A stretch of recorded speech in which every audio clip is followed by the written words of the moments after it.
Hi guys, it's me. I am Lamppost. How are you guys doing, my sillies? And also, do you like my new persona? Oh yeah, I'm a moth. Moths and lampposts go together, so I thought it would be clever. You read the title right. Yes, we are doing Storytime with Lamppost. Yippee!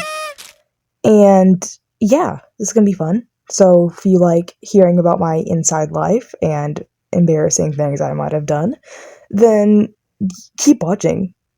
Do not hang this over my head, by the way, if you know me in real life. Please don't. And yeah, let's get into it. So this stories, actually, these two stories you're about to hear, are from theater. Yeah, I did this thing with my sisters because my sister came in my room one day and was like, dude, mom's making me sign up for this play I don't want to go to, and I don't want to do it alone. And I was like, the good sister I am, I'm like, okay, I'll do it with you. I can sing pretty decently, I believe. So I was like, okay, I'll just sign up for lines and singing because I can.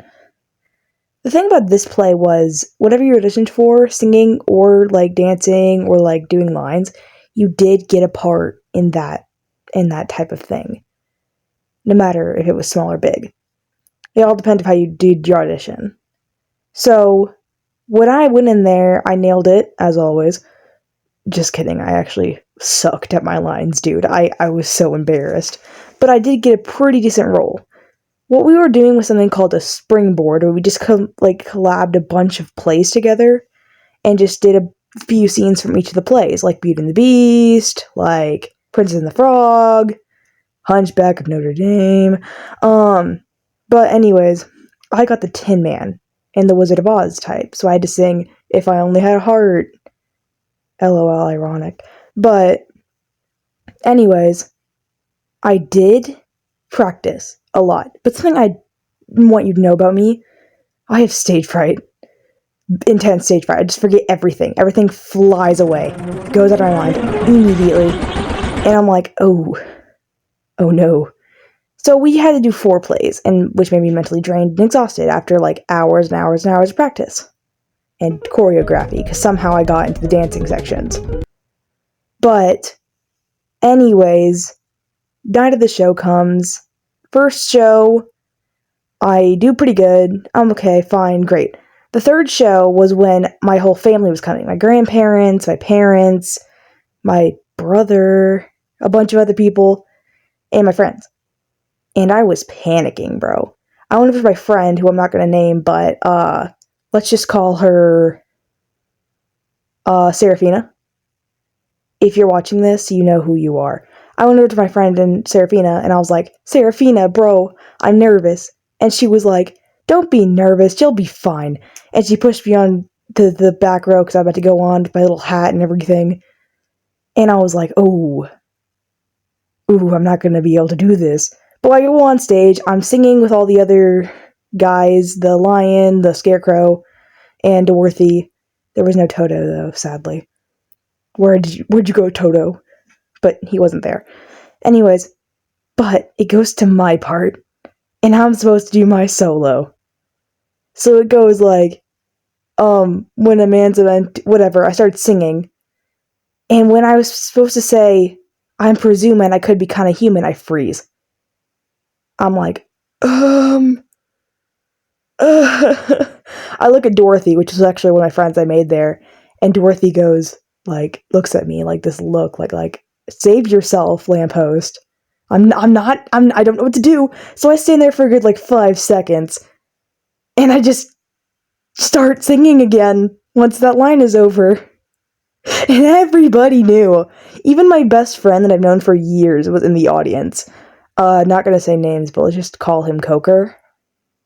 And I when I walk off stage, skipping, singing "We're Off to Be the Wizard," my friend Coker goes, "Good job, Lamppost!" from the aisle.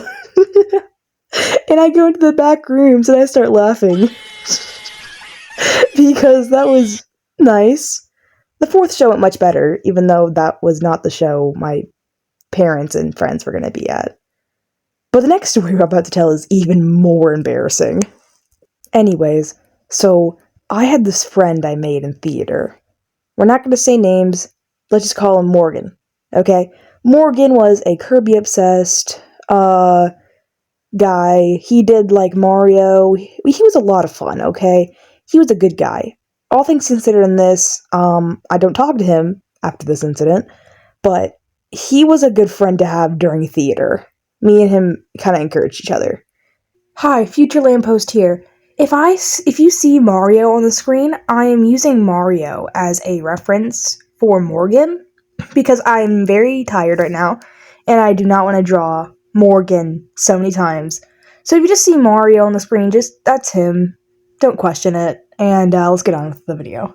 He was also a pretty good singer, which is great. But he had a crush on this girl. Don't know her name. But since me and him were friends in there, he one day comes up to me and he's like, oh, I got 2 bouquets for my family because we just finished a show. So I was like, oh, cool, awesome. He puts one into my hands and says, bro, I want to give this to a girl I like who is also somehow performing in this play.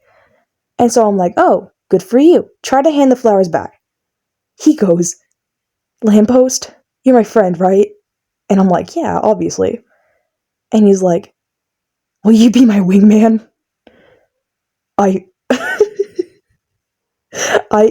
should have, what I said was, no, you need to man up and go do it yourself. Girls don't like cowards. That's what I would have said in a perfect world.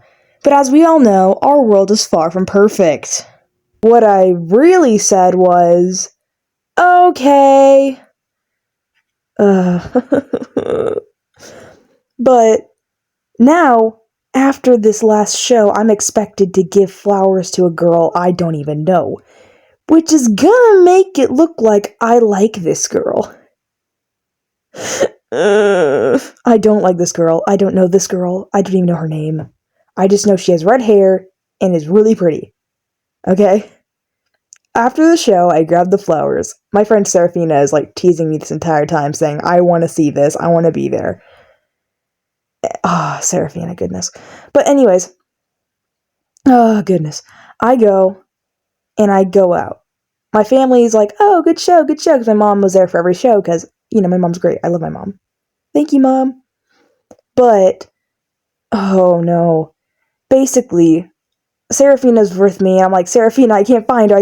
And Serafina's looking at me and, like, she's going, girl, she's right over there. I can't find her. But then, obviously, she points me in the right direction. I go over. I'm like, hi. Before I give these to you, these aren't from me. These are from Morgan. I point him across the room. And I'm like, you might want to go talk to him after this. Proceed to shove the flowers in her hands. And I walk away. Obviously, I go back to Serafina and she's laughing. She's dying. And me and Serafina are in the same class, so she keeps bringing this up a lot, which is funny. I did think this was a funny story.